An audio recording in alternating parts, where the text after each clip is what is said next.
Sad کا جو vision ہے اور میرا جو سیرت النبی صلی اللہ علیہ وسلم کے پوری کی پوری سیرت کا فہم لوگوں تک پہنچ جائے، اس کے بارے میں جو میرا ویژن ہے اس ویژن کے لیے جو سب سے اہم ہمارے پاس ایک کرائٹیریا ہے، کسوٹی ہے کہ ہم اس کو پرکھتے بھی رہیں کہ میں کتنا اس کے اوپر گامزن ہوں اور میں کتنا یہ سفر طے کر سکا ہوں اور کتنا مجھے ابھی سفر طے کرنا ہے۔ اور اسی کے لیے میں اپنے لیکچر کے آغاز میں پہلے کوئی نہ کوئی کوٹیشن لاتا ہوں، اور عمومی طور پہ وہ سیرت میں سے ہی ہوتی ہے کہ تاکہ میں اور آپ اس کو خالی سنیں نہ، کیونکہ ہم پہلے ہی سن کے تو سن ہو چکے ہیں اور تبدیلی کوئی نہیں آ پا رہی۔ تو اسی لیے آج کا کال یہ بھی میرے سب سے فیورٹ ترین اقوال میں سے ہے، اور یہ انسان کو ہلا کے رکھ دیتا ہے۔ تو اس کی ہیڈنگ میں نے رکھی ہے کہاں سے کہاں تک، کہ اب آج الحمدللہ ہم 11ویں لیکچر میں مکی دور بعثت کے جب آپ صلی اللہ علیہ وسلم کو پہلی وحی نازل ہوئی وہاں سے شروع کرنے لگے ہیں۔ تو میں یہ چاہتا ہوں کہ آپ اور میں اب جب تک ہمارا آخری سانس چلتا رہے گا ہم اس کو روز ایویلیویٹ کرنے والے بنیں کہ میں نے یہ سفر کتنا طے کیا ہے۔ تو اس کے لیے ایک کتاب ہے، اس کا یہ حوالہ ہے کہ عروہ بن مسعود رضی اللہ تعالیٰ عنہ نے قریش مکہ کو واپس جا کر صلح حدیبیہ میں جب وہ سفارت کاری آ رہی تھی بار بار، تو قریش مکہ کو جا کر واپس یہ کہا تھا، سچ کہتا ہوں میں نے ایسی قوم دیکھی ہے، سچ کہتا ہوں میں نے ایسی قوم دیکھی ہے جو کسی صورت میں اس کا ساتھ نہیں چھوڑ سکتے، اب تم سوچ لو۔ تو میں نے آپ نے آج کے بعد، اور ہمارے لیے سوچنے کا وقت نہیں ہے، ہمارے لیے تو وقت بہت ہی پہلے ہی زیادہ ضائع ہو چکا، اس کے بعد میں نے اور آپ نے آج کے بعد صرف یہ دیکھنا ہے کہ میں کہاں تک پہنچا ہوں اس سفر میں، کہ لوگ کیا میرے بارے میں یہ کہنا شروع ہو گئے ہیں۔ سب سے پہلے آپ کے گھر والے کہیں گے، پھر اس کے بعد آپ کا معاشرہ کہے گا، اور پھر اس کے بعد جب مسلمان من حیث القوم اور من حیث الامت یہ صلح حدیبیہ والی یہ حضور پاک صلی اللہ علیہ وسلم سے فدائیت پیش کرنا شروع کر دیں گے، تو پھر 6 ارب کفار بھی کہیں گے کہ سوچ لو یہ ان کا ساتھ کسی صورت نہیں چھوڑیں گے۔ یہ ہے وہ مقام جہاں مجھے اور آپ کو سفر کر کے پہنچنا ہے۔ آج کے ہمارے لیکچر میں 3 ذیلی موضوعات ہیں۔ پہلا موضوع ہے کہ وہ پہلی 2 وحییں جو اتری ان میں جو انقلابی احکامات تھے آج وہ ہماری نظروں سے اوجھل کیوں ہیں۔ دوسرا ٹاپک یہ ہے کہ مبلغ اول صدیق اکبر رضی اللہ تعالیٰ عنہ نے کن کبار صحابہ رضوان اللہ علیہم اجمعین کو بالکل آغاز میں ہی جوڑ دیا اور امت پہ کتنا بڑا احسان کیا۔ اور تیسرا ٹاپک یہ ہے کہ پہلے 3 سالوں میں آپ صلی اللہ علیہ وسلم نے تبلیغ کے لیے جو حکمت عملی اپنائی تو اس میں کیا کیا راز پنہاں ہیں، اور آج ہمیں اور ہر مبلغ کو اس میں سے کیا کچھ سیکھنا چاہیے یہ دیکھنا ہوگا۔ مکی دور بعثت کو ایک سیرت نگار نے، اب میں مکس اپ کر رہا ہوں، مجھے ان کا نام اب صحیح طرح یاد نہیں، لیکن اتنا میرا خیال ہے کہ مناظر حسن گیلانی رحمہ اللہ یا ندوی رحمہ اللہ نے میں سے کسی نے اس کو یہ لکھا ہے کہ انہوں نے مکی دور کو دل کا دور کہا ہے اور مدنی دور کو دماغ کا دور کہا ہے۔ تو اس لیے میری بھی آپ سے درخواست ہے کہ اب ہم اگلے تقریباً 10-12 لیکچرز اس مکی دور کی روشنی میں سے گزرنے والے ہیں انشاءاللہ، تو اپنے دل کی کھڑکیوں کو کھول کے اس کو سنیے اور عقل کی کھڑکیاں کچھ عرصے کے لیے بند کر دیجئے، کیونکہ جو سرمایہ دارانہ نظام معیشت ہے اس میں آپ کی عقل کی کھڑکیاں ہر لمحہ کام کرتی ہیں اور کبھی بھی وہ آف موڈ پہ نہیں جاتی، جبکہ اب آپ نے سیرت مکی دور کی سننی ہے تو پھر دل کی کھڑکیاں کھول کر سنیں۔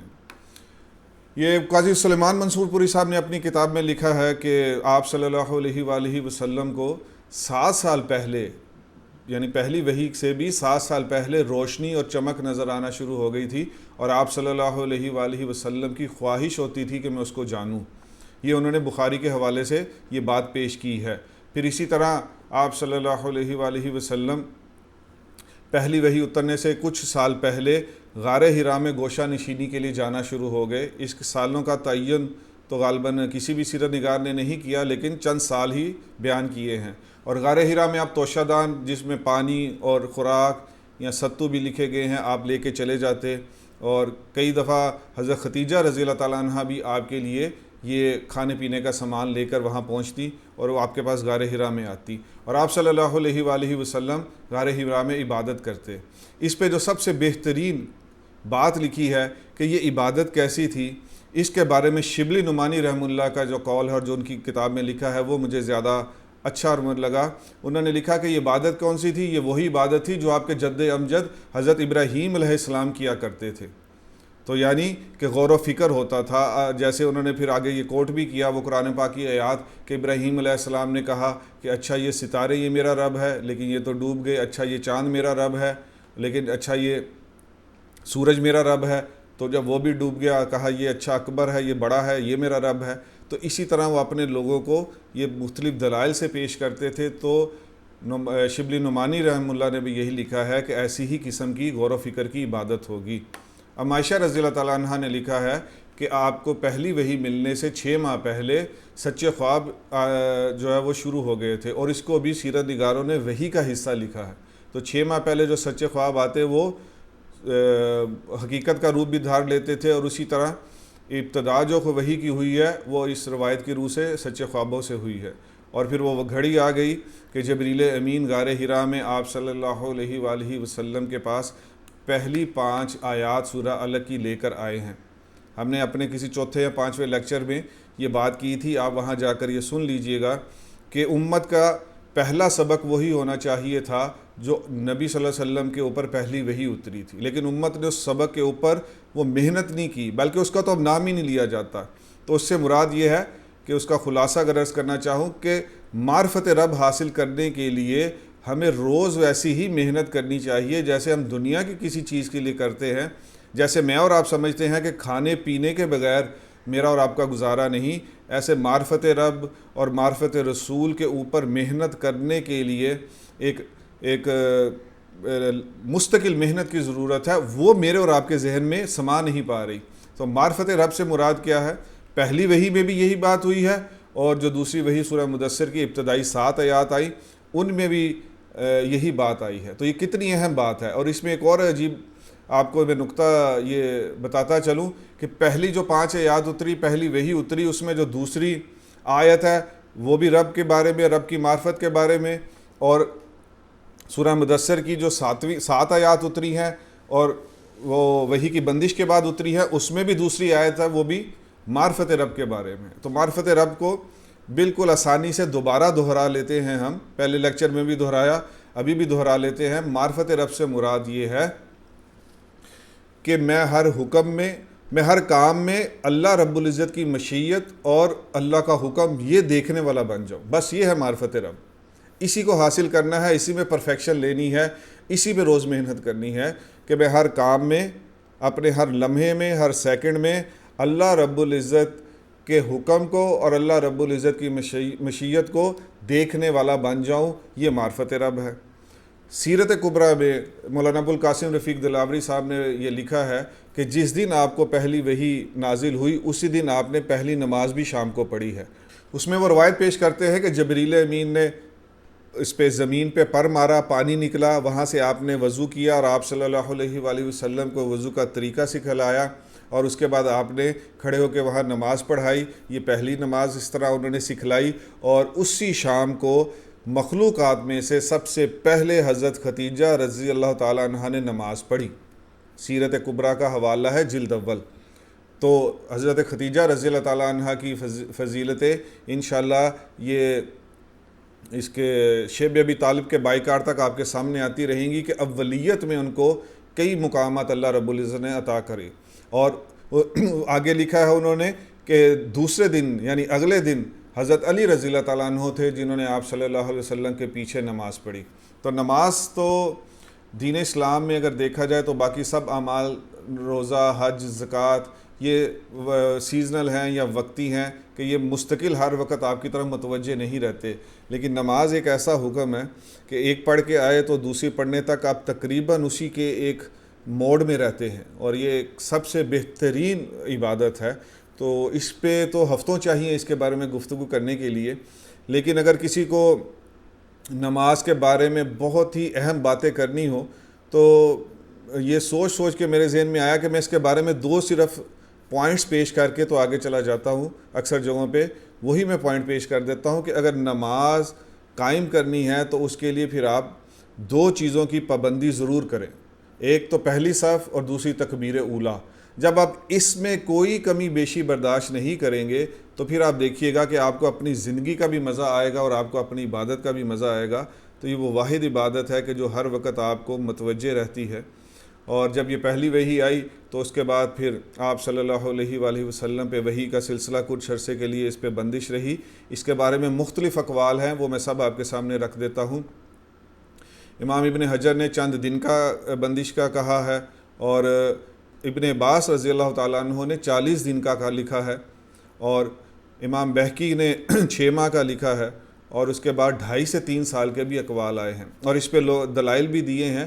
مجھے بذات خود جو دلائل پسند آئے ہیں وہ یہی ہے کہ وحی کی یہ بندش چند دنوں کے لیے ہی ہوگی. اس سے زیادہ اتنے لمبے عرصے کے لیے جو دلائل دیے گئے ہیں کہ وہ نہیں ہو سکتی، تو مجھے وہ دلائل پسند ہیں کہ چند عرصے کے لیے ہی ہوگی. اور یہ بندش کے بعد آپ صلی اللہ علیہ وآلہ وسلم کا فرمان ہے کہ میں ایک دن جا رہا تھا تو دیکھا وہی جو جبریل امین مجھے غار حرا میں ملے تھے، وہی آسمان میں ایک کرسی پہ بیٹھے ہوئے، جو آسمان اور زمین کے درمیان کرسی پہ بیٹھے ہوئے ہیں. اور اس وقت میں نے ان کو دیکھا تو گھر میں آئے اور آپ صلی اللہ علیہ وسلم، اور اس کے بعد پھر سورہ مدثر کی ابتدائی 7 آیات نازل ہوئی. اب ہم ان 7 آیات کو بڑے غور سے اور بڑی توجہ سے انشاءاللہ اس کے اوپر غور کریں گے، سنیں گے، غور کریں گے، اور پھر اس کو ساری زندگی اپنے اندر دیکھنے کی کوشش کریں گے کہ ایک سیرت نگار نے اس کے اوپر بڑی کمال بات لکھی کہ جس انقلاب نے، جس سیرت نے پوری دنیا کو بدل کے رکھنا تھا، اس کا جو پہلا احکامات والی آیات ہیں وہ یہ سورہ مدثر کی 7 آیات. تو یہ اس نے لکھا کہ یہ انقلاب ایسا لانے والی تھی، تو اس کے اندر جو احکامات تھے اس کو کتنا کیٹاگوریکلی اور کتنا اس کو ساؤنڈلی اس کے گہرائی میں اتر کے ہمیں دیکھنا چاہیے تھا کہ یہ احکامات کا تعلق ہے کہ یہ جو انقلاب زمانہ ہے قیامت کی آخری گھڑی تک کے لیے، اس کے لیے جو پہلے احکامات آئے وہ کتنے اہم ہوں گے. تو اب وہ دیکھیے، انہی سیرت نگاروں کی چیزوں کو میں ایک خلاصے کی شکل میں آپ کے سامنے پیش کرتا ہوں. پہلے ہم ان 7 آیات کا ترجمہ پڑھ لیتے ہیں کہ اے چادر اوڑھنے والے، آپ اٹھیے اور لوگوں کو خبردار کیجیے، اور اپنے رب کی بڑائی کا اعلان کیجیے، اور اپنے لباس کو پاک رکھیے اور ناپاکی سے دور رہیے، اور کسی پر اس لیے احسان نہ کریں کہ زیادہ لیں گے، اور اپنے رب کے لیے صبر کیے رہیں. اب یہ انقلاب کے 7 احکامات ہیں. میں آپ کے سامنے اس کی گہرائی وہ رکھنے لگا ہوں. پہلا جو لفظ ہے، ورڈ ہے، وہ ہے کم، یعنی کھڑے ہو جائیے. اور ایک سیرت نگار نے اس پہ کمال بات لکھی کہ آپ کھڑے ہو جائیے ایک مشن پہ. اور اس نے لکھا کہ آپ مشن پہ کب تک کھڑے رہے، یعنی کہ جب تک یہ آیت نہیں آئی کہ آپ کا دین مکمل ہو گیا تب تک آپ اس مشن پہ کھڑے رہے ہیں. تو مجھے آپ کو بھی یہ پہلا لیسن ملا کہ مجھے بھی اپنے دین کے اس مشن پہ سیرت کی روشنی میں اپنے آپ کو بدلنے کے لیے مجھے کب تک کھڑا ہونا ہے؟ جب تک میرے آخری سانس ہے، اور جب تک میرے اندر بھی یہ پورے کا پورا دین اور پورے کی پوری سیرت کی روشنی نہیں آ جاتی. دوسری آیت کیا ہے؟ آپ خبردار کیجئے. کن چیزوں سے؟ غلط طریقوں سے، غلط عقائد سے، اللہ کی مرضی کے خلاف جو بھی کچھ ہو رہا ہے. کتنی کمال ایک لائن میں انہوں نے اتنے بڑے سمندر کو بند کر دیا. جس نے بھی یہ ترجمہ یا انہوں نے یہ تشریح لکھی ہے، خبردار کیجئے اللہ کی مرضی کے خلاف جو کچھ ہو رہا ہے. سب سے پہلے آپ کی ذات کے اندر، پھر آپ دیکھ لیں آپ کے اپنے خاندان میں، پھر آپ دیکھ لیں آپ کے معاشرے میں، اور پھر آپ دیکھ لیں پوری دنیا میں جو کچھ اللہ رب العزت کی مرضی کے خلاف ہو رہا ہے اس کے خلاف کھڑے ہو جائیے. خبردار کیجئے کہ اس کا انجام کیا ہوگا. تو یہاں سے آپ ڈیفائن کر سکتے ہیں کہ ایک مسلمان کے لیے کینوس کتنا بڑا ہے، سکوپ کتنا بڑا ہے کہ اس نے ساری انسانیت کو خبردار کرنا ہے. اور یہ تیسرا پوائنٹ، یہ ویسے زیادہ اس کے اوپر گفتگو تو نہیں میں کروں گا کیونکہ یہ برِ صغیر میں پچھلے 150 سال سے بھلایا جا چکا ہے کہ رب کی بڑائی سے کیا مراد ہے.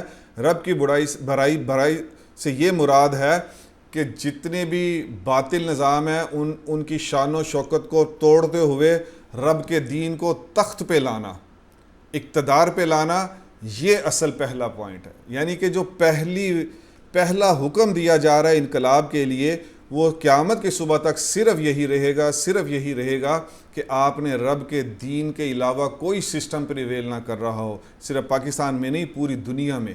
تو خیر اس کے اوپر تو بات ہی نہیں ہوتی، کیونکہ ظاہری بات ہے جب 100-150 سال سے اس کے اوپر خاموشی ہے بالکل، اور قبر جیسی خاموشی ہے، تو پھر یہ بات ابھی آپ کو سمجھ بھی نہیں آئے گی. اس کو میں چھوڑتا ہوں. جب آپ مدنی دور میں جا کے دیکھیں گے کہ 27 غزوات ہیں، اور کیسے نبی پاک صلی اللہ علیہ وآلہ وسلم، امام الانبیاء صلی اللہ علیہ وسلم کے دانت مبارک اور یہ چہرہ مبارک یہ شہید ہوئے ہیں اور چہرہ مبارک زخمی ہوا ہے، یہ ساری چیزیں جب آپ پڑھیں گے پھر آپ دیکھیں گے کہ 10 سالہ مدنی دور میں 4.25 مہینے کے بعد آپ ہمیشہ کسی نہ کسی میدان کے لیے کوئی نہ کوئی غزوہ لے کے جا رہے ہیں. اور اگر سرایہ کی تعداد لگائی جائے تو صحابہ ہر 1.5 سے 2 ماہ کے اندر اپنے اس مدنی دور میں مستقل میدان قتال میں رہے ہیں. جہاد کا لفظ میں اس لیے نہیں بولتا کہ اب جہاد کا لفظ اتنا عام کر دیا گیا ہے کہ وہ جو سڑکوں پہ اٹھ کے بیٹھ جاتے ہیں وہ بھی جہاد ہے. تو بہرحال اسی لیے یہ میدان میں رہنا اور رب کے دین کے لیے یہ اس وقت ایک ہمارے لیے ایلین تھنگ ہے، اس لیے میں اس کی زیادہ گہرائی میں نہیں جاؤں گا. جب انشاءاللہ غزوات پڑھ لیں گے پھر ہو سکتا ہے کہ تھوڑا آپ کا ذہن کھل گیا ہو اور آپ اس کو لے سکیں اور اس کو سمجھ سکیں. ناپاکی سے دور رہے، اس کو بھی صرف ایک لائن میں ایک سیرت نگار نے بیان کیا، اور ہم وقت کی کمی کی وجہ سے اس لیے ایک ون لائنر ڈھونڈ کے لاتے ہیں کہ جس سے ہمارے دل کے اندر وہ بات اتر جائے. انہوں نے لکھا معاشرے کے کمال کی، ایک تو انسان کا کمال ہے کہ میں اور آپ کمال حاصل کریں، رب کے قریب ہو جائیں. انہوں نے کہا پورے کے پورے معاشرے کا کمال دیکھنا ہو تو معاشرے کے کمال کی حد یہ ہے کہ وہ پاکی کی انتہا تک جائے. تو یہ آپ صلی اللہ علیہ وآلہ وسلم کے ذریعے امت کو یہ پیغام دیا گیا.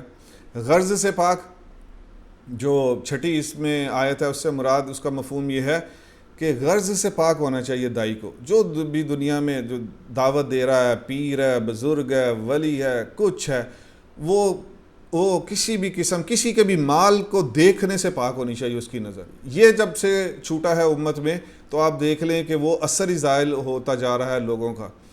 توحید کی دعوت دینے والا کیسے نظر رکھ سکتا ہے کسی کے مال پہ؟ تو اس کو اگر میں اپنے ورڈز میں اگر عرض کروں تو میں یہ کہنا چاہوں گا کہ ایک دائی کے سامنے 1 روپیہ اور 1 ارب رکھ دیا جائے، وہ دونوں برابر ہو جائے، اس وقت تک اس کو محنت کرنی چاہیے کہ میں غرض سے، لوگوں کے مال سے، لوگوں کی چیزوں سے، لوگوں کی لوگوں کے جو عیش و عشرت والے سامان ہیں، میں ان سے بالکل جو ہے وہ پاک ہوں اور میرے سامنے اس کی کوئی حیثیت نہ ہو. تو یہ 6 پیغام تھا. اور 7واں پیغام ہے اس آیت میں، 7ویں آیت میں کہ صبر کیجئے. تو اس کے اوپر میرے سب سے فیورٹ ترین یہاں پاکستان میں ابھی چند سال پہلے فوت ہوئے ہیں مولانا مفتی ظفر علی خان صاحب. تو میرے سب سے فیورٹ ترین وہ سپیکرز میں سے ہیں. تو ان کی میں نے ایک آڈیو میں یہ سنا کہ انہوں نے صبر کی جو ڈیفینیشن کی، انہوں نے ابن منظور افریقی کی جو لغت کی کتاب ہے عربی کی، اس کا حوالہ دیا تھا اپنی اسپیچ میں. انہوں نے کہا کہ صبر سے مراد یہ ہے کہ اپنے مشن سے نہ ٹلنا. کیا کمال قسم کی انہوں نے بات کی ہے. اب ساری زندگی جب تک آپ مشن پہ رہیں صرف صبر کی یہ لائن آپ کو بتا دے گی. اور صحابہ رضوان اللہ علیہم اجمعین کے حیات الصحابہ، اس لیے میں کہتا ہوں کہ بار بار پڑھیں، بار بار پڑھیں، بار بار پڑھیں. کیوں کہ وہ صبر یعنی مشن سے نہ ٹلنا، یہ صرف ہم ان سے سیکھ سکتے ہیں اور کوئی ایسا نہیں ہے جو آپ کو سکھا سکے. مبلغ اول کی محنت، اس کے اوپر کیا خوبصورت بات کی ہے ایک سیرت نگار نے. انہیں کہا کوئی ایک لمحہ صدیق اکبر رضی اللہ تعالیٰ عنہ کی زندگی میں نہیں ہے جب قوت ایمانی اور فراست کا یہ عالم تھا کہ یہ دونوں نے کبھی ٹھوکر نہیں کھائی. ایک سیکنڈ کے لیے بھی کبھی اس میں کوئی ایسی بات نہیں کہ آپ کہیں کہ یہ وہ ایسا لمحہ تھا کہ یہ کیا ہوا. تو کیسی خوبصورت بات کی کہ یہ صدیق اکبر رضی اللہ تعالیٰ عنہ کا مقام ہے. عشرہ مبشرہ آپ جانتے ہیں کہ نوع انسانی میں ان کا کیا مقام ہے. تو وہ 10 میں سے 5 عشرہ مبشرہ دین اسلام کی طرف لے کر آئے مبلغ اول اپنی تبلیغ کے ذریعے. اس لیے سیرت الکبریٰ کی جلد اول میں ابو القاسم رفیق دلاوری صاحب نے کمال لائن لکھی ہے. انہوں نے کہا کہ اس پوری امت کی انسانوں کی گردنوں میں محمد عربی صلی اللہ علیہ وسلم اور صدیق اکبر کے احسانات کا جوا پڑا رہے گا. تو ہم ان کے احسانات کے بوجھ تلے رہیں گے. تو وہ یہ اس کے لیے آپ سنیں کہ کون کن کو لائے. حضرت عثمان بن عفان کو، حضرت زبیر بن عوام کو، حضرت سعد بن ابی وقاص کو، حضرت عبد الرحمن بن عوف، حضرت طلحہ بن عبید اللہ. یہ 5 عشرہ مبشرہ میں سے مبلغ اول کی محنت سے اسلام قبول کرنے والے ہیں، اور بھی بہت لمبی لسٹ ہے، لیکن ان میں سے میں 2 کا ذکر اب کروں گا، جو حضرت عثمان بن مظعون. کیوں کہ یہ جب ایمان لائے ہیں تو بدر میں یہ ایمان لانے والے ہیں کوئی 16ویں نمبر پہ. حضرت عثمان حضرت ابو بکر صدیق رضی اللہ تعالیٰ عنہ کی تبلیغ سے ایمان لائے، 16ویں نمبر پہ لائے ہیں، ایک آدھا نمبر آگے پیچھے ہو سکتا ہے، اور بدر میں شہید ہوئے ہیں.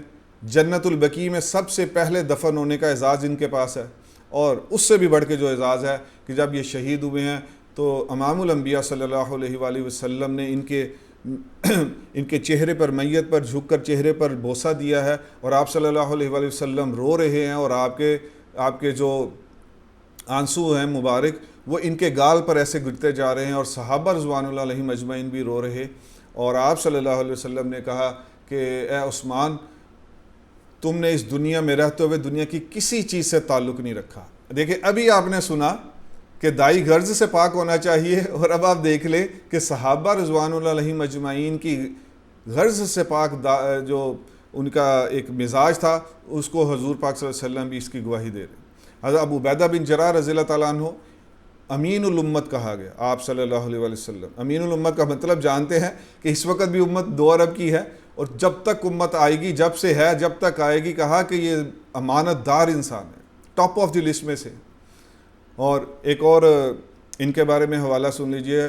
حضور پاک صلی اللہ علیہ وآلہ وسلم نے ایک دن صحابہ رضوان اللہ علیہم اجمعین کی محفل میں کہا کہ میں تم سب میں سے جس کسی کی بات پر بھی گرفت کرنا چاہوں تو میں کر سکتا ہوں، لیکن میں ابو عبیدہ بن جراح رضی اللہ تعالیٰ عنہ کے بارے میں کہا لیکن میں ان کی کسی بات کے اوپر گرفت نہیں کر سکتا. کیا لیول ہوگا ان کا، کیا مقام ہوگا. آپ سپہ سالار اعظم تھے. اور ارقم بن ابی ارقم، ابھی آپ آگے دیکھیں گے کہ کیسے کس ایج میں انہوں نے اسلام قبول کیا. تو یہ سب حضرت ابو بکر صدیق رضی اللہ تعالیٰ عنہ کی محنت تھی. اسی لیے مجھے مفتی جمیل صاحب کا یہ قول بہت پسند ہے. انہوں نے کہا میں نے جتنی کمائی تبلیغ میں دیکھی ہے کسی عمل میں نہیں دیکھی. آپ عمل کریں گے، ایک نماز پڑھ سکتے ہیں، 100 بندوں کو کلمہ پڑھا دیجیے، وہ 100 کے 100 جو نمازیں پڑھیں گے آپ کا کھاتا. تو یہ وہاں میرا خیال ہے مفتی جمیل صاحب نے یہاں سے ہی لیا ہوگا یہ پوائنٹ کہ میں نے تبلیغ سے بڑھ کر کوئی کمائی والا عمل نہیں دیکھا. اور اسی لیے میرے لیے بھی ایک ویژن یہی بنا کہ میں اگر سب کو سیرت سناؤں اور وہ سیرت میں سے جتنے لوگ سیرت کی روشنی میں اپنا زندگی بدل لیں گے تو وہ سارا میرا بھی کھاتا ہے انشاءاللہ. تو آپ کو بھی یہی دعوت دیتا ہوں کہ آپ بھی اپنا ویژن یہی بنائیے. غلامان کو آزاد کرواتے رہے، وہ بھی آپ اچھی طرح جانتے ہیں. اور 13 سے 29 سال کے احباب تھے جو زیادہ تر اس عرصے میں اسلام قبول کیا.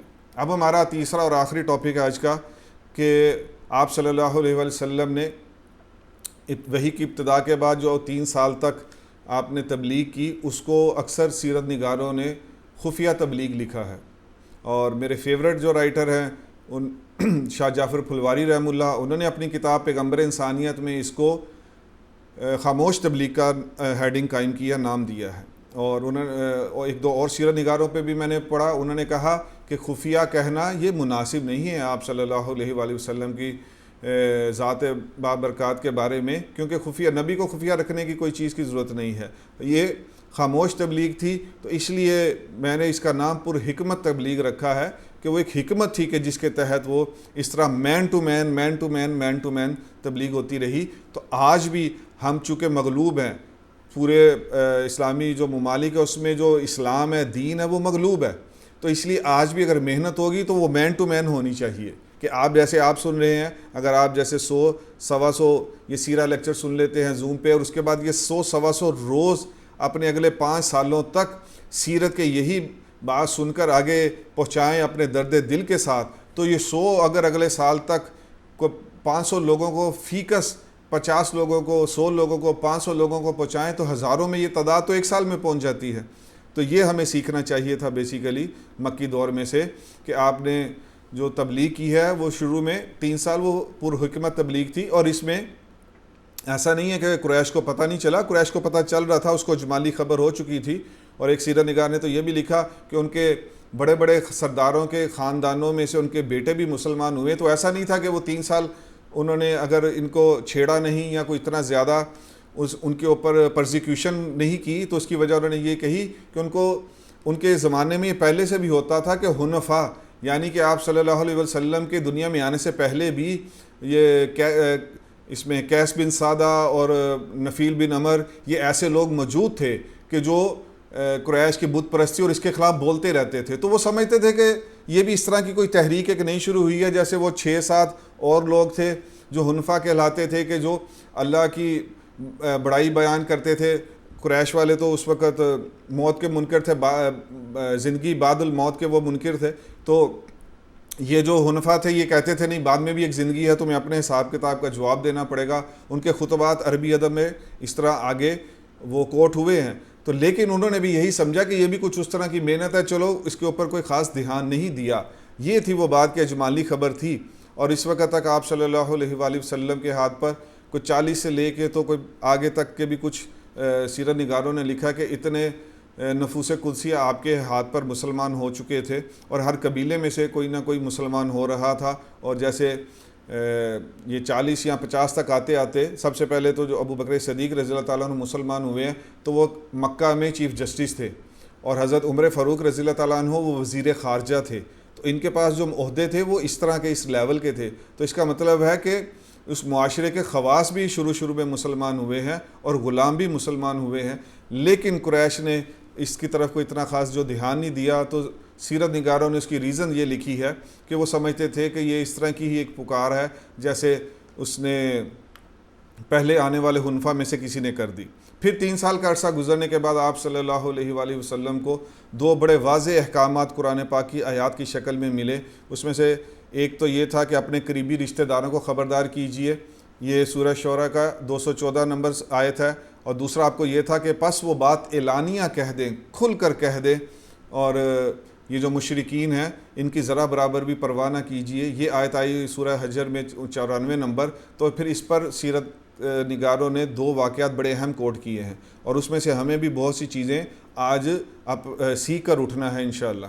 تو اس میں سیرت نگاروں میں 2 اس میں سیچوریشنز ہیں. بعض نے ایک واقعے کو پہلے لکھا ہے اور بعض نے دوسرے واقعے کو لکھا ہے, لیکن اس سے کوئی فرق تو نہیں پڑتا کہ ایک آپ نے کوہ صفا پہ جا کے بات کی ہے اور ایک آپ نے بنی ہاشم کو اپنے گھر میں دعوت دے کر, تو ان دونوں آیات کے ذیل میں آپ نے رشتہ داروں کو بھی ڈرایا اور آپ نے مشرکین کو بھی بات کی ہے. تو میں ان دونوں کے اوپر آپ کو اعلانیہ جو دعوت کے 2 واقعات ہیں میں اس کی تھوڑی آپ کو تفصیل بتا دیتا ہوں. کہ اگر سب سے پہلے لیا جائے کہ آپ اپنے رشتہ داروں کو ڈرائیے, تو پھر آپ نے حضرت علی رضی اللہ تعالیٰ عنہ سے فرمایا کہ جاؤ خاندان ابو عبد المطلب کو جمع کرو. تو اس میں 30 سے 40 اور 45 تک کی روایات آتی ہیں. ان میں آپ کے خاندان کے لوگ آپ کے گھر آئے اور کھانے پہ مدعو ہوئے, اور اس میں حضرت حمزہ رضی اللہ تعالیٰ عنہ, آپ کے چچا حضرت عباس, ابو طالب, اس طرح اور ابو لہب, یہ سب لوگ اس وقت آپ کے گھر میں کھانے میں شرکت ہوئے. اور جو بخاری یا مسلم کی روایت کوٹ کرنے والے سیرت نگار ہیں اس میں صرف اتنا ہے کہ کون میرے دین اور وعدوں کی ذمہ داری قبول کرے گا, تو اس پہ صرف مجمع میں سے حضرت علی رضی اللہ تعالیٰ عنہ نے اٹھ کر کہا کہ میں ذمہ داری قبول کرتا ہوں. ایک اور بڑی مشہور اس کے بارے میں روایت ہے, لیکن اس کے اوپر کچھ نکات اٹھائے ہیں شبلی نعمانی رحم اللہ نے, اور اس کے کچھ ضعف کا بھی حکم لگایا اس کے اوپر. وہ یہ ہے کہ آپ صلی اللہ علیہ وآلہ وسلم نے حضرت علی رضی اللہ تعالیٰ عنہ کو ایک بکری کے ایک دستی دی اور ساتھ میں چند جو دیے, اور کہا کہ یہ اس طرح 40 لوگوں کو کہا ان کو بلا لاؤ. اور انہوں نے اس ایک دستی سے اور اس تھوڑے سے جو سے جو کھانا بنایا, وہ شاید جیسے عرب کے لوگ تھے وہ شاید 1-2 لوگ ہی کھا پاتے, لیکن وہ 39 میں پورا ہو گیا اور وہ ختم بھی نہیں ہوا. تو جو پہلی دعوت ہوئی اس میں ابو لہب یہ کہہ کے اٹھا کہ یہ دیکھو محمد کا جادو تم پہ چل گیا, کہ یعنی وہ کھانا ہی نہیں ختم ہوا, جو کہ کھانا بظاہر بہت تھوڑا تھا. تو یہ اس طرح کی بھی روایت ملتی ہے, اور اس طرح وہ پہلے دن اس کی وجہ سے یہ نشست برخاست ہو گئی. پھر آپ نے دوبارہ حضرت علی رضی اللہ تعالیٰ عنہ سے کہا یہ دستی لو, یہ جو لو, اس کو پیس کر تو کھانا بناؤ اور اس کے بعد ان کو بلاؤ. پھر آئے ہیں تو آپ نے پھر یہی بات ان کے سامنے رکھی کہ کون میری مدد کرے گا. تو اس وقت حضرت علی رضی اللہ تعالیٰ عنہ نے کہا چونکہ میری ٹانگیں کمزور ہیں اور چونکہ مجھے شعب چشم بھی ہے, لیکن میں آپ صلی اللہ علیہ وسلم کا ساتھ دوں گا. تو اس وقت جو حاضرین مجلس سے یہ ہنس پڑے کہ یہ لوگ کہہ رہے ہیں کہ ہم پوری دنیا کو بدل کے رکھ دیں گے, اور یہ 2 لوگ ہیں احباب ہیں جن میں سے حضرت علی رضی اللہ تعالیٰ عنہ اس وقت 10 سال کے تھے.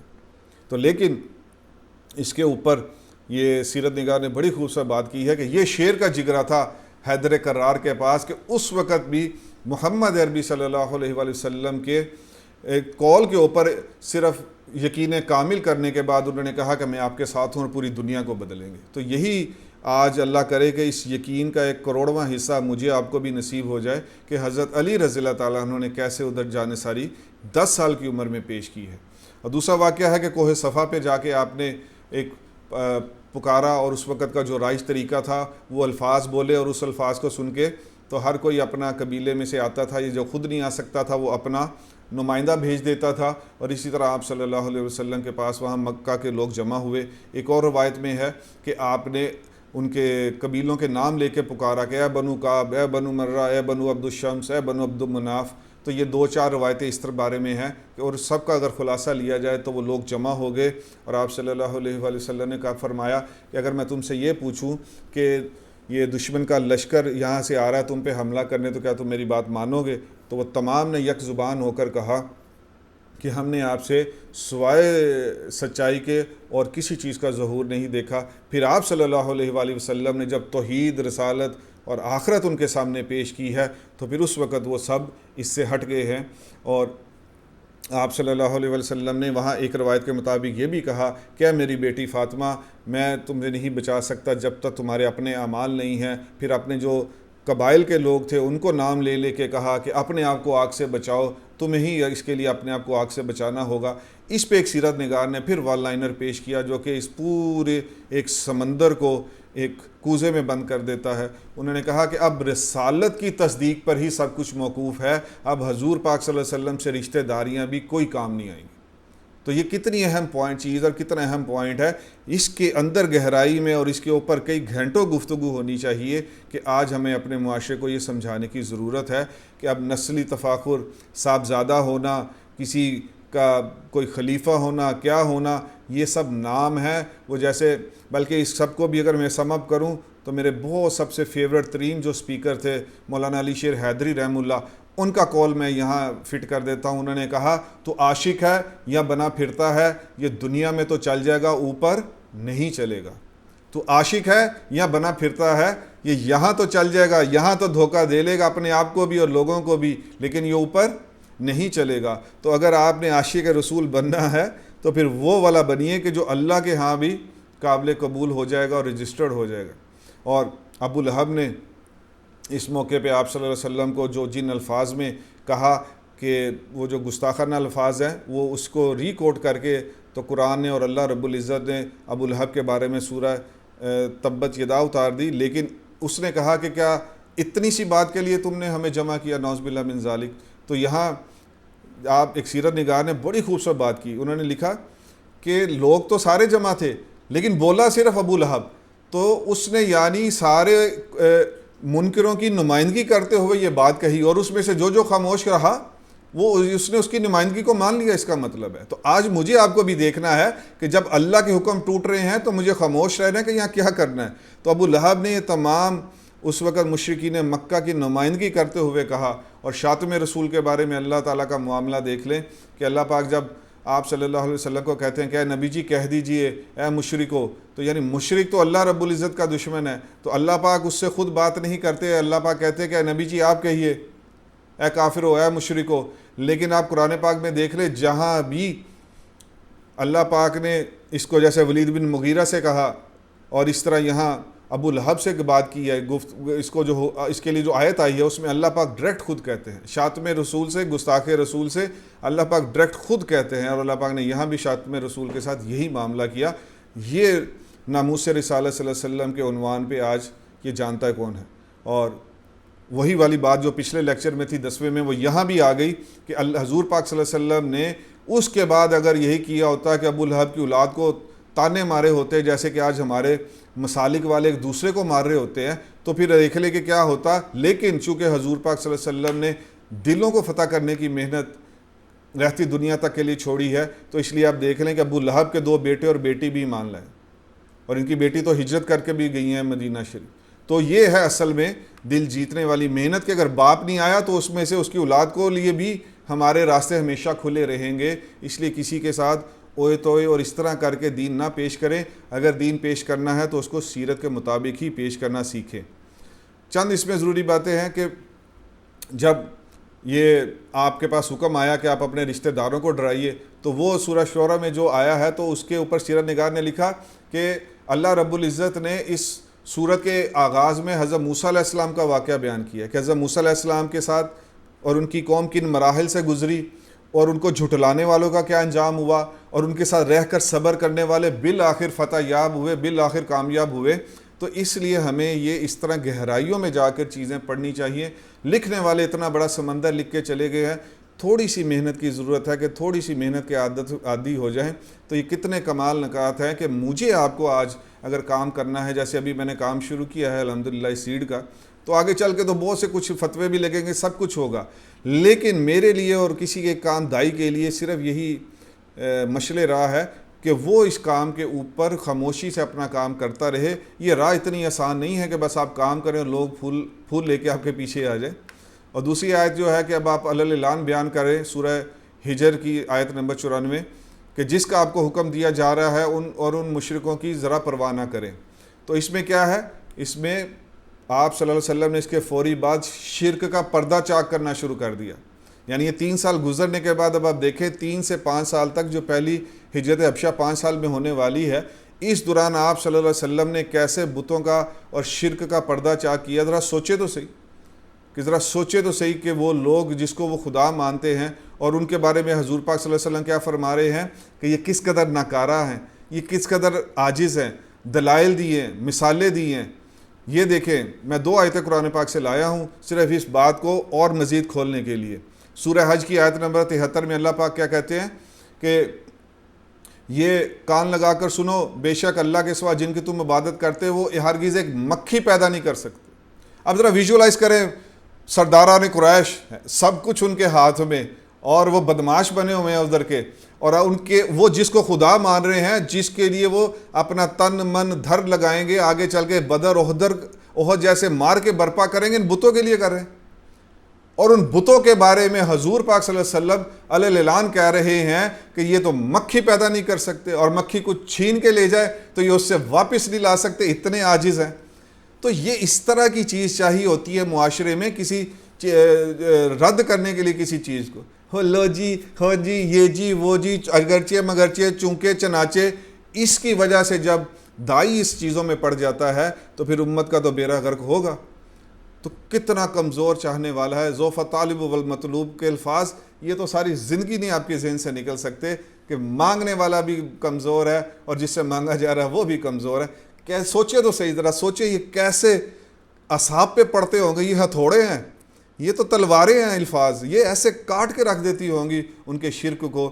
اور ایک سیرت نگار نے کہا حضور پاک صلی اللہ علیہ وسلم کا جو عزم ہے اس وقت، پہاڑوں کے پہاڑ بھی اس کا مثال کے طور پہ ہم پیش نہیں کر سکتے کہ 40-50 لوگ ہیں اور ایسے قریش کے سرداران مکہ ہے، سب فوجیں سب کچھ ان کے ہاتھ میں ہیں، لیکن عزم دیکھیں نبی کا اور امام الانبیاء صلی اللہ علیہ وسلم کا عزم دیکھیں یہاں کہ اس 40-50 کے لوگوں کی جماعت کے ہوتے ہوئے اپنے اتنے معمولی تعداد کے ہونے کے باوجود ایسے ان کے اوپر جا کے پردہ چاک کیا ان کے شرک کا۔ اگلا دیکھیں، اور جن کو تم اس کے سوا پکارتے ہو وہ کھجور کی ایک گٹھلی کے چھلکے کے معنی نہیں۔ مفتی جمیل صاحب کا بیان ہو، کہتے کتمیر، پہلے دن کی کھجور پہ تو نظر بھی نہیں آتی، وہ فرماتے اتنی وہ تو دوسرے تیسرے دن آتی ہے۔ یہ جھلی اس کے مالک نہیں ہے جس سے تم بیٹے مانگتے ہو، جس سے تم مرادیں مانگتے ہو، جس سے تم اپنے ڈوبے ہوئے بزنس مانگتے ہو، یہ اس قابل ہی نہیں ہے۔ تو یہ ایسی وضاحتیں کرتے گئے ہیں، اور پھر مکہ کے استم حالات بدلے ہیں کہ یہ شرک کا پردہ چار ہوا اور اسلامی قائد کی وضاحت شاید شروع ہو گئی۔ اور ان دونوں میں فرق ہے کہ آپ صلی اللہ علیہ وآلہ وسلم نے قرآن جو خالی حق نہیں پہنچایا بلکہ باطل کو بھی کھول کے بیان کیا بغیر کسی ڈر اور خوف کے۔ تو اس لیے قرآن پاک میں 9 جگہ پہ اکٹھا آیا ہے امر بالمعروف اور نہی عن المنکر۔ لیکن ہمارے معاشرے میں بیسیکلی اب یہ بہت رائج ہو چکا ہے کہ امر بالمعروف کرو، کیونکہ وہ ٹھنڈی چیز ہے، ادھر کسی نے کچھ کہنا ہی نہیں۔ اور جبکہ میں علامہ علی شیر حیدری رحمہ اللہ کی بات پہ ہی کال پہ یہ بات ختم کرتا ہوں، کہتے ہیں کہ تو دین وہ ڈھونڈ کہ جس میں تجھے سہولت ملے، یہاں تو پہلے بیان کے اوپر پتھر پڑنے شروع ہو جائیں گے۔ اور کوہ صفا کا انہوں نے حوالہ دیا۔ تو اللہ پاک نے جو کہا سنا اس پر عمل کرنے کی توفیق عطا فرمائے۔ یہ بڑی اہم اور بہت ہی زندگی بدلنے والے یہ حالات ہیں جن کو ہمیں پڑھنا چاہیے اور سننا چاہیے۔ سبحان اللہ و بحمدہ، سبحانک اللہم و بحمدک، اشہد ان لا الہ الا انت، استغفرک و اتوب الیک۔ آمین یا رب العالمین۔